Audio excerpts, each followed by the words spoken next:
Hello, future doctors, and welcome to the first lecture of our fourth chapter of अष्टांग हृदय रोग अनुत्पादनीय अध्याय। इसमें हम अधारणीय और धारणीय वेगों के कॉन्सेप्ट को समझेंगे। तो पहले सिलेबस के अकॉर्डिंग अगर हम देखें तो हमें अधारणीय वेग और उनकी चिकित्सा, धारणीय वेग, शोधन चिकित्सा और हित आहार विहार सेवन इन टॉपिक्स को कवर करना है। तो आज के लेक्चर में हम कुछ अधारणीय वेगों की चिकित्सा और उनके जो रोग हैं उन्हें समझेंगे और रेस्ट जो होंगे वो नेक्स्ट लेक्चर में कवर करेंगे। चलिए तो सबसे पहले देखते हैं कि इस लेक्चर में हमें क्या-क्या देखना है। अधारणीय वेगों के कॉन्सेप्ट को समझते हैं। तो वेग क्या होता है? वेग यानी होता है नेचुरल अर्जेस, यानी आपकी बॉडी में जो भी नेचुरल अर्ज होता है उसे बोला गया है वेग। अधारणीय क्यों बोले गए? क्योंकि उनका धारण जो है नहीं करना चाहिए, अगर वो अर्ज है तो उसे रिलीज करना चाहिए। तो अब अगर आप देखेंगे तो वाग्भट ने भी वर्णन किया है अधारणीय वेगों का और चरक संहिता में भी आपको अधारणीय वेगों का वर्णन मिलता है। बस अंतर ये है कि चरक संहिता में इनकी संख्या 13 बताई गई है और वहीं वाग्भट में 14 बताई गई है, यानी एक जो है वाग्भट द्वारा एक्स्ट्रा बताया गया। ठीक है, अब कौन से बताए हैं हम यहाँ पे वाग्भट द्वारा जो बताए गए हैं वो देखेंगे।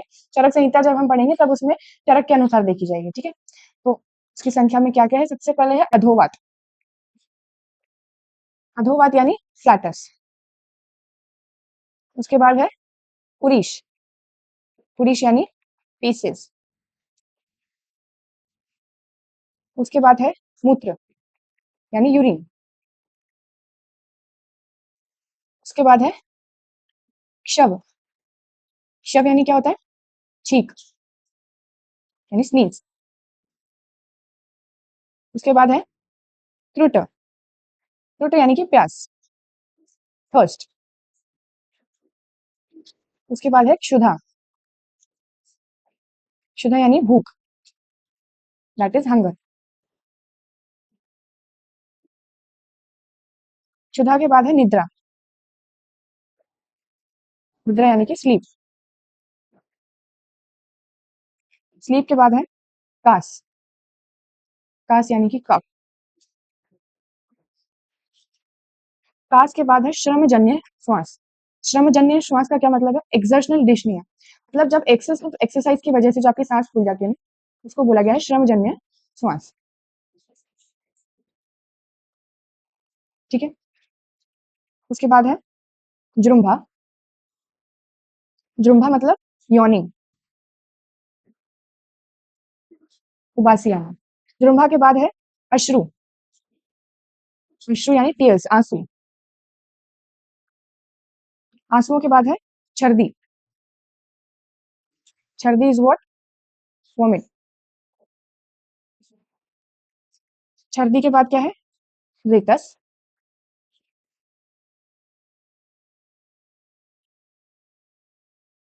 और लास्ट क्या है? उद्गार। उद्गार यानी क्या होता है? बेल्चिंग। तो ये जो है 14 अधारणीय वेग बताए गए हैं, जिसके बारे में हम डेप्थ में आगे पढ़ेंगे। जिनको बॉडी में अगर अर्ज है तो उन्हें धारण नहीं करना है, उनको रिलीज करना है। ठीक है, तो अब एक एक करके इंडिविजुअल को देखते हैं कि उसके सिम्टम्स, अगर आप उसे धारण करते हैं तो उससे कौन से रोग जो है उत्पन्न होते हैं और फिर उनकी चिकित्सा कैसी करनी है। ठीक है, सबसे पहले देखते हैं कि अधोवायु यानी अधोवात का जो वेग है उसे धारण करने से क्या क्या विकार होते हैं। तो उसमें है गुल्म। गुल्म किसे कहा गया है? फैंटम ट्यूमर्स को। ठीक है, गुल्म। गुल्म के बाद है उदावर्त। उदावर्त क्या होता है? रिवर्स पेरिस्टाइलिस, यानी जो आपकी नॉर्मल पेरिस्टाइलिस मूवमेंट है वो जब रिवर्स हो जाती है तो दैट इज उदावर्त। ठीक है, उसके अलावा रुक। रुक यानी क्या होता है? उदरशूल। उदरशूल क्या है? Abdominal pain.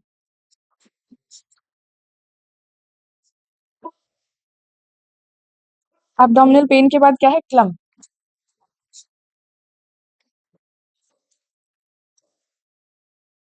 क्लम यानी फैटिगनेस, थकान।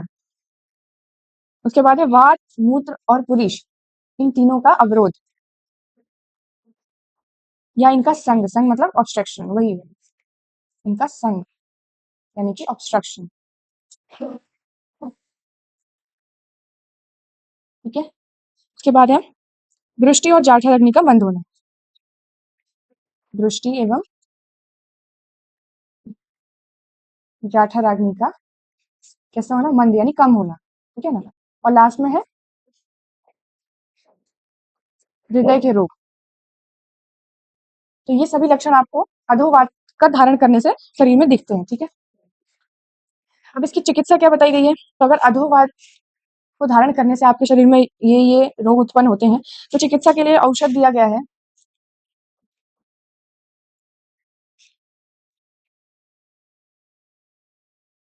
वर्तियों का प्रयोग। वर्तियां क्या होती हैं? वर्तियों के द्वारा जो है शरीर से मल जो है वो बाहर निकाला जाता है, तो उन वर्तियों का प्रयोग बताया गया है, ठीक है। उसके बाद अभ्यंग, जो आपने सेकेंड लेक्चर में पढ़ा था, अभ्यंग। उसके अलावा अवगाह, वेदन और बस्ती कर्म। तो बस्ती जो है वो पंचकर्म का पार्ट है, तो आपको बस्ती करनी है, ठीक है। बस्ती क्यों बोली गई है? क्योंकि वायु है ना, तो वायु की चिकित्सा क्या है? बस्ती, तो इसलिए बस्ती करनी। स्वेदन से भी वायु चिकित्सा होती है। अवगाह यानी क्या होता है? बाथ, इमर्जन बाथ, ठीक है। तो ये जो है आपको अधोवात की चिकित्सा में प्रोसीजर्स, औषध जो है फॉलो करनी है। इसके बाद है कि पुरुष वेग जो है उसे धारण करने से, यानी स्टूल पास करने की या फीसेस रिलीज करने की जो अर्ज है, उसे धारण करने से क्या क्या रोग जो है या विकार उत्पन्न होते हैं। तो देखिए, उसमें सबसे पहले और इम्पोर्टेंट है जो आपको याद रखना है, वो है पिंडिको द्वेष्टन। पिंडिको द्वेष्टन यानी क्या होता है? काफ मसल्स में पेन होना, ठीक है। काफ मसल्स में पेन का एक्सपीरियंस होना, उसको बोलते हैं पिंडिको द्वेष्टन, जो कि पुरुष वेग धारण करने का सबसे एक कह सकते हैं कि इंपॉर्टेंट लक्षण है। पेन को आप क्रैम्प्स भी थोड़ा सा रिलेट कर सकते हैं कि काइंड ऑफ क्रैम्प्स फील होते हैं, ठीक है। उसके बाद है प्रतिशय। प्रतिशय यानी कि नाक से पानी आना, तो रनी नोज। प्रतिशय के बाद शिरोवेदना, यानी सर में पेन होना, हेडेक होना।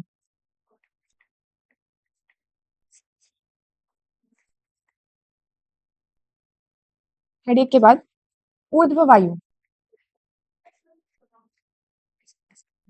ऊर्ध्व वायु यानी कि बेल्चिंग अगेन, उद्गार यानी डकारे आना, ठीक है। फिर है परिकर्तिका। परिकर्तिका क्या होता है? परिकर्तिका का यानी होता है cutting pain in the rectal region. एकदम ऐसा चुभने जैसा पेन होगा, कहाँ पे? रेक्टल रीजन में।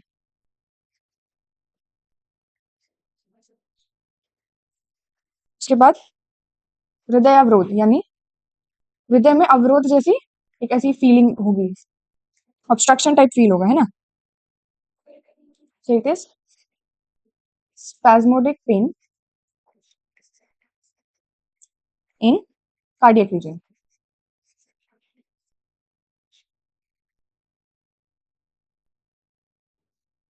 और उसके अलावा है विट्ट प्रवृत्ति,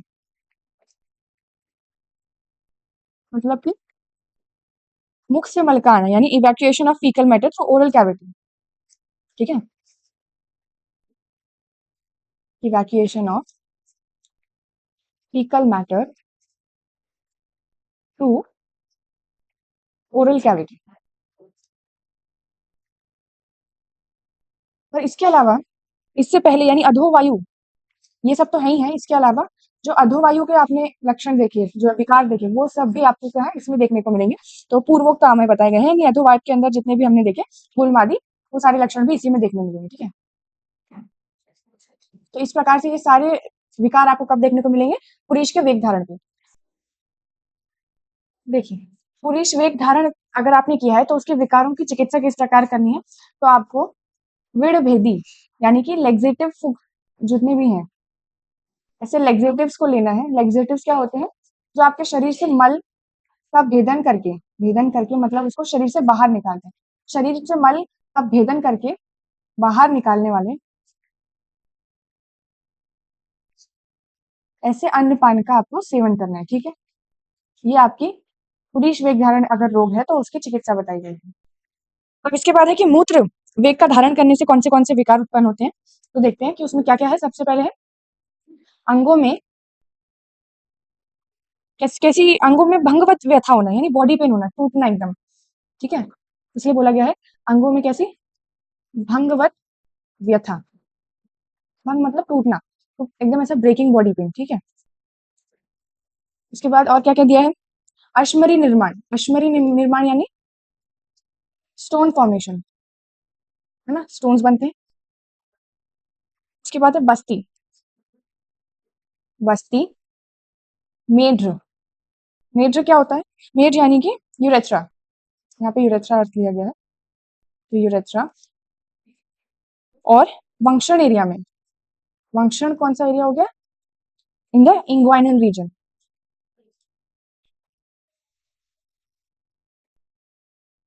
इन सभी एरियाज में क्या होना, तीव्र वेदना होना, मतलब बहुत ज्यादा पेन होना।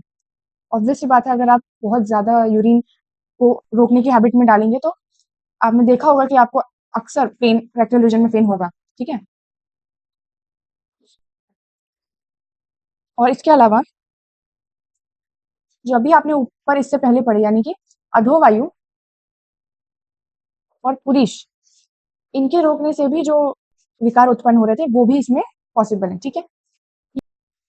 उसके बाद है कि मूत्र वेग धारण करने से जो विकार हुए हैं उनकी चिकित्सा किस प्रकार करनी है, तो चिकित्सा के लिए इसमें अवपीड़क देने को बोला गया है। अवपीड़क यानी क्या होता है, अवपीड़क में सबसे पहले आपको पूर्व में, मतलब पहले अल्प मात्रा में आपको घृत सेवन कराना है, यानी जो आपका पेशेंट है उसको अल्प मात्रा में घृत सेवन कराना है, ठीक है।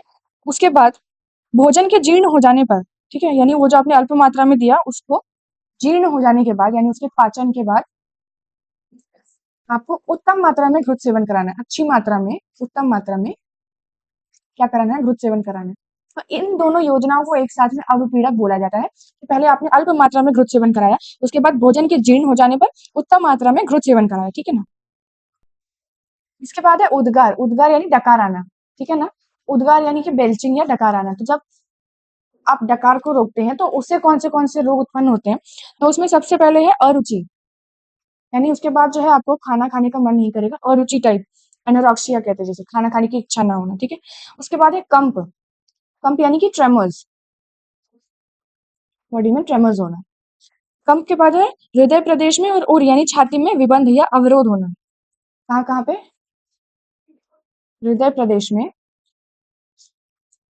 या फिर छाती में क्या होना, एक अवरोध है, ऑब्स्ट्रक्शन सा फील होना, ठीक है। इसके बाद है आधमान, आधमान यानी डिस्टेंशन ऑफ एब्डोमेन,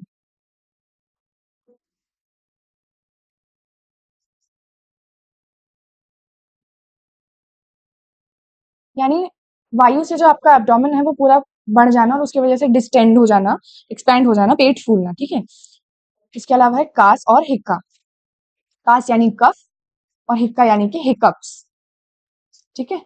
तो ये सब जो है आपको उद्गार रोग को रोकने से दिखेंगे। और इसकी चिकित्सा क्या बताई गई है, तो इसकी चिकित्सा हिक्का के समान ही बताई गई है, यानी जिस प्रकार से आप हिक्का यानी हिकअप्स को ठीक करते हैं उसी प्रकार से आप इसी वर्ड को याद रखना है कि इसकी चिकित्सा क्या बताइए, हिक्का के समान बताई गई है, किसकी, उद्गार की, ठीक है। उसके बाद है क्षवतु वेग धारण, क्षवतु यानी क्या होता है, छींक। तो अगर आपको छींक आ रही है और आपने छींक को धारण किया तो उससे आपको कौन से रोग हो सकते हैं, तो उसमें सबसे पहले है शिरशूल, शिरशूल यानी कि हेडेक। उसके अलावा इंद्रिय दौर्बल्य, इंद्रिय दौर्बल्य यानी कि आपका जो सेंस ऑर्गन है उनमें वीकनेस हो जाना, ठीक है, यानी आपके सेंसेस का अच्छे से काम नहीं करना, तो वीकनेस ऑफ सेंसेस, ठीक है। उसके अलावा क्या है, मन्यास्तंभ, मन्यास्तंभ यानी कि मन्या यानी होता है नेक, तो मन्यास्तंभ यानी क्या होगा, रिजिडिटी, स्तंभ यानी होता है रिजिडिटी, तो किसकी रिजिडिटी, नेक रिजिडिटी, ओके। उसके बाद है अर्दित, अर्दित क्या होता है, फेशियल पैरालिसिस। तो अगर आप छींक को रोकते हैं तो ये सारे रोग आपके शरीर में उत्पन्न हो सकते हैं, ठीक है। तो क्षवतु वेग धारण से ये रोग उत्पन्न होते हैं। अब इसकी चिकित्सा क्या बताई गई है, तो इसकी चिकित्सा के लिए तीक्ष्ण धूम, तीक्ष्ण धूम मतलब कि एकदम शार्प जो हो, थोड़ी सी तीखी हो, तो ऐसी स्ट्रॉन्ग मेडिकेटेड स्मोक लेनी है आपको। उससे क्या होगा कि जो छींक आपकी रुकी हुई है वो बाहर आ जाएगी। तो आपको क्या करना है, स्ट्रॉन्ग मेडिकेटेड स्मोक इनहेल करनी है, ठीक है। उसके अलावा आपको तीक्ष्ण अंजन करना है, जिससे अगेन आपका जो भी रुका हुआ छींक है वो बाहर आएगा, ठीक है। उसके अलावा आघ्राण, आघ्राण यानी क्या होता है, स्ट्रॉन्ग स्नफ्स लेने हैं। अब आप देख रहे हैं कि इन सब से क्या होगा, जो आपकी छींक है वो बाहर आएगी, तो स्ट्रॉन्ग स्नफ्स लेने हैं। उसके अलावा तीक्ष्ण नस्य लेना है।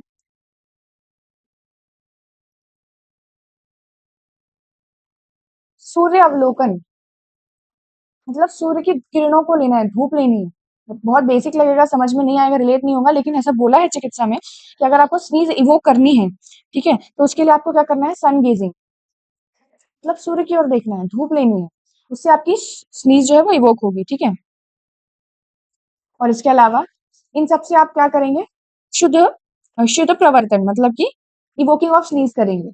जो आपकी स्नीज रुकी हुई है वो बाहर आएगी, तो इवोकिंग ऑफ स्नीज। और उसके बाद आपको क्या करना है, वायु थी तो वायु की चिकित्सा क्या है, स्वेदन और स्नेह, ये दोनों चिकित्सा भी आपको करनी है। तो इस प्रकार से आपको शवतु यानी कि छींक जो है उसकी चिकित्सा करनी है। इसके बाद है कि तृष्णा वेग धारण करने से, तृष्णा यानी क्या होता है, प्यास। तो प्यास को धारण करने से, यानी प्यास लगी है, थर्स्ट है, और उसे आप धारण करते हैं, तो आपको कौन से लक्षण देखने को मिलेंगे। सबसे पहले है शोष, शोष यानी क्या होता है, ड्राइनेस, तो आपको मुख में ड्राइनेस होगी। उसके अलावा है अंगसाद, अंगसाद यानी क्या होता है, वीकनेस होना, तब बॉडी में आपको वीकनेस फील होगी। उसके बाद है बाधिर्य, यानी अगर आप प्यास को ज्यादा टाइम तक रोकते हैं तो बाधिर्य यानी बहरापन, डेफनेस भी आपको हो सकता है, ठीक है। उसके अलावा है सम्मोह, सम्मोह यानी फेंटिंग, डिहाइड्रेशन से फेंटिंग भी हो सकती है, भ्रम हो सकता है, और हृदय संबंधी रोग भी उत्पन्न हो सकते हैं। तो ये सब लक्षण आपको तृष्णा वेग को धारण करने से दिख सकते हैं। और इसकी चिकित्सा किस प्रकार बताई है, सो चिकित्सा में शीतल उपचार बताया है, शीतल उपचार यानी जितना भी बॉडी को कूल करने वाले मेजर्स हैं उन सबको आपको करना है। आपको कूल जितनी भी पेय पदार्थ हैं शीतल, उन्हें पीना है, ठीक है। जितने भी बॉडी को कूल करने वाले मेजर्स हैं, शीतल उपचार जो है बोला गया है चिकित्सा में, ठीक है। उसके बाद एक क्षुधा, क्षुधा यानी क्या होता है, भूख, है ना। तो भूख को धारण करने से कौन से रोग उत्पन्न हो सकते हैं। तो सबसे पहले है अंग भंग, यानी वही शरीर का टूटना, टूटने जैसी व्यथा होना, ठीक है। उसके बाद है अरुचि, यानी खाना खाने की इच्छा न होना। उसके बाद है ग्लानि, ग्लानि को आप क्लम भी कह सकते हैं, यानी वही थकान होना। उसके अलावा कृशता यानी इमेसिएशन, यानी शरीर पतला होना, है ना। अब आप खाना नहीं खाएंगे तो ऑब्वियस बात है कि शरीर पतला ही होगा। उसके बाद है पार्श्व शूल, पार्श्व यानी आपके स्लाइड जो मतलब आपका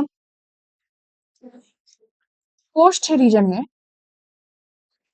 उसमें पेन होना, एब्डोमिनल रीजन में पेन होना, उसे बोला गया है पार्श्व शूल। और इसके अलावा है भ्रम। तो ये सभी लक्षण आपको क्षुधा यानी भूख को धारण करने से होते हैं। और इसकी चिकित्सा किस प्रकार बताइए। अब मान लीजिए आपको चिकित्सा करनी है तो आप क्या करेंगे, लघु, स्निग्ध, उष्ण और अल्प मात्रा में, मतलब एक साथ बहुत ज्यादा नहीं, अल्प मात्रा में क्या कराना है आपको, भोजन कराना है। इस प्रकार से आपको क्षुधा धारण से जो भी रोग उत्पन्न हो रहे हैं उनकी चिकित्सा करनी है, ठीक। ओके, सो यहाँ पे हमने अब कुछ अधारणीय वेगों को पढ़ा। अब आप इसे एक बार बुक से प्रॉपर रीडिंग लें ताकि आपके ये कॉन्सेप्ट्स एकदम कंफर्म हो जाए। अगर कोई डाउट है तो आप मुझसे कमेंट सेक्शन में पूछिए, और अगर आपको इसके हैंड रिटन नोट्स चाहिए तो आप मेरे टेलीग्राम चैनल को ज्वाइन कीजिए, वहाँ पे आपको हैंड रिटन पीडीएफ फॉर्म में नोट्स प्रोवाइड कर दिए जाएंगे। ओके, नेक्स्ट लेक्चर में हम रेस्ट जो है वो कवर करेंगे। Thank you.